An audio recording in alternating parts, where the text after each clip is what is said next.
Now in studio, and let's get started right away. You got always interesting talking I point. do. So, villain of the month. Burning bush, yeah. A lot of people use burning bush in their landscape, which is fine. There's no big deal with it. But what we're finding is sometimes when it gets berries, and the birds will eat them, and sometimes they like to expel the seeds over your property, and you end up getting burning bush in your woods. The other thing that I've noticed too is a lot of people, when they tear out their landscaping, they throw it, in the back part of their property or in the wooded edge or something like that. Sometimes those shrubs aren't always dead, and all of a sudden you got burning bush everywhere in your woods. So what I would tell you is if there's an alternative, maybe go to that. And I know my landscape friends are going to be probably coming at me with pitchforks and torches, but burning bush can be nasty, and it can be an invasive species if it's used wrong. In a setting in town, probably not a problem, but if you can get it without the berries, probably the best thing to do. So, what is the popularity of this burning bush for people? Well, it's red. It turns red in the fall, and it's very attractive. A lot of people use it for an accent piece on the corner of a house or something like that, or to offset, maybe a lot of green or other colors in their landscaping. So, it isn't a very attractive bush, but it can be an issue too when it gets out into those native timbers. So just be careful with it. If there's an alternative, look at that maybe. The one thing I found that looks a lot like it, is very similar color, is some of the native dogwoods, either red twig or red osier dogwood.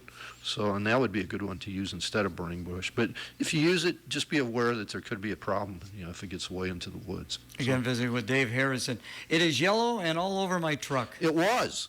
About a week ago, and we had some wind the last few days, and it's probably done, but the oaks were pollinating. So what I would say is if you're a landowner and you're interested in deer, turkey, etc., or in reproducing oaks, it looks like there's going to be a pretty good acorn crop going on with the amount of pollen that I noticed. I got out there last week one day, about 6 o'clock, and it looks like somebody had spray painted my truck yellow. It was just coated with oak pollen. So that is a good sign. I was a little afraid with those early frosts we had and those freezes that maybe the oak, the pollen and the flowers were going to be affected, but it looks pretty good so far. So we may have a really good crop of acorns, at least in my backyard. So keep an eye on that. If you like to hunt, it's a good thing. And some people do collect the acorns and replant them, so it might be a good fall to do that. Ticks, chiggers, and morels. Well, how does morels fall in with these two guys? Well, if you're out there looking for morels, you're going to end up with with ticks and chiggers, and that's tough to say too. You did that very well, Gary. The morels are starting to pop. I found a few here and there.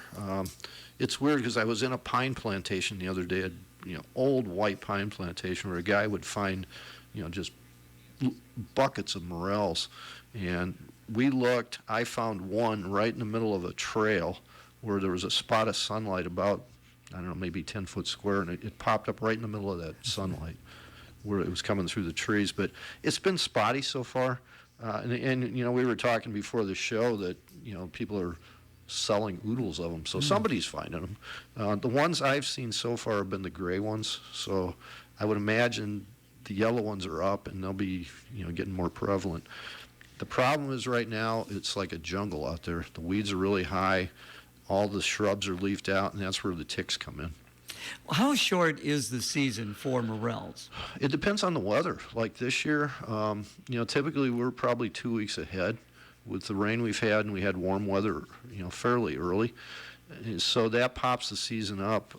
It just makes them more difficult to find when you have to crawl on your hands and knees through, nettles and everything. That doesn't sound like much fun. No.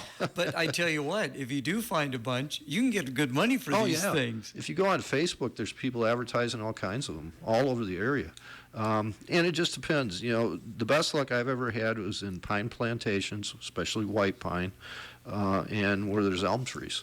And if there's a dead elm tree, even if it's just a stump, a lot of times you'll still find morels right in that area where that elm tree was. I would imagine if you're out there looking for morels, you probably want to talk to the landowner before you go onto his land. Yeah, that's considered trespassing if you don't get permission.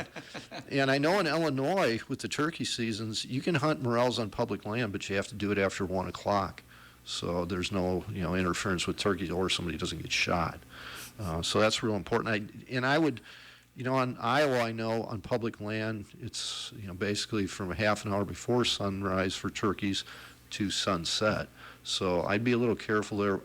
If you're out in Iowa or Illinois on public ground, I would wear an orange hat or a vest or something. Emeralds and rubies on the wing. Yeah, the hummingbirds are finally here. We put our hummingbird feeder out, and I've had, I think, 2 or 3 coming in so far. With the last few south winds we've had with these systems that are coming through, those last migrants are coming up. That's usually the smallest ones, which would be the hummingbirds. So get your hummingbird feeders out. Make sure you don't put any kind of coloring in the fluid, though. That's really important.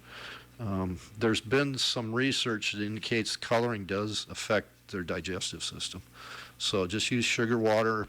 For a cup of water, I use about 1/4 to 1/3 of a cup of sugar. Change it at least once a week. And don't let any kind of mold grow in the feeder itself or on the feeder. That can be really bad for them, too. In fact, it can kill them.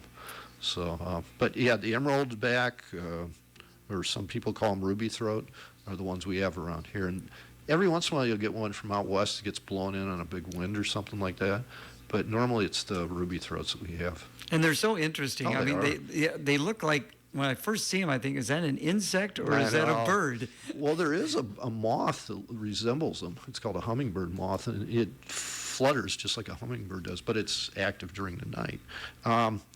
It's kind of funny. We have a clothesline close to the feeder.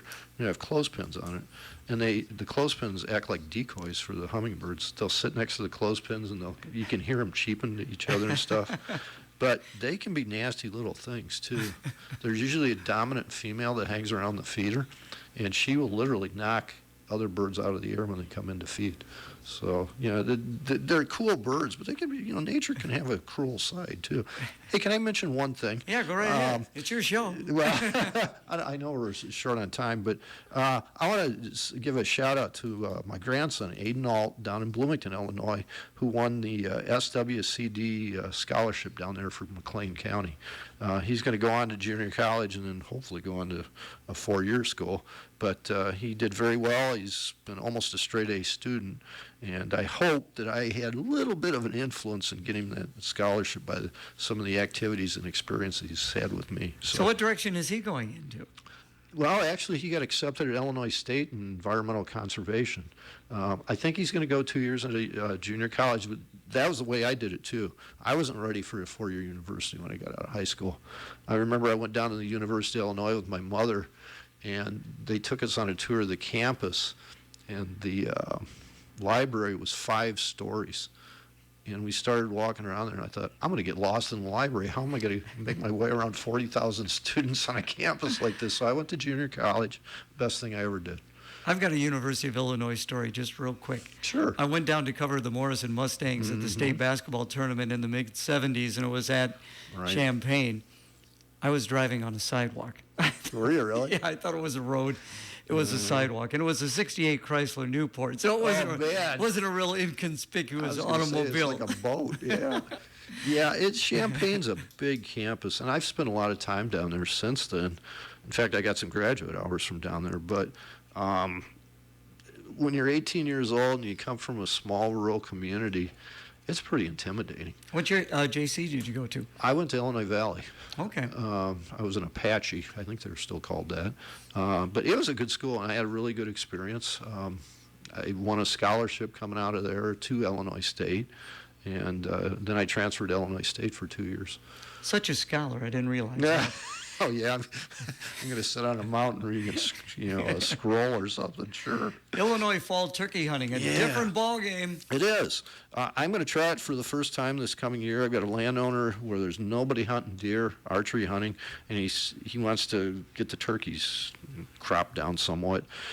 So it starts October 19th through the 27th, and it's kind of a different ball game in that you're not hunting breeding animals. There's no breeding going on. basically what you're doing is finding a food source or where they're flocked up and try to calling them into that actual area. It's more difficult. They open the season up for over a week, and then you can hunt from half an hour. It's like Iowa. The fall season in Illinois is just like Iowa's regular season, where you can go from half an hour before sunrise all the way through sunset. It's a little bit more difficult. You use different calls. They allow you 2 permits. In fact, the first lottery is going on right now.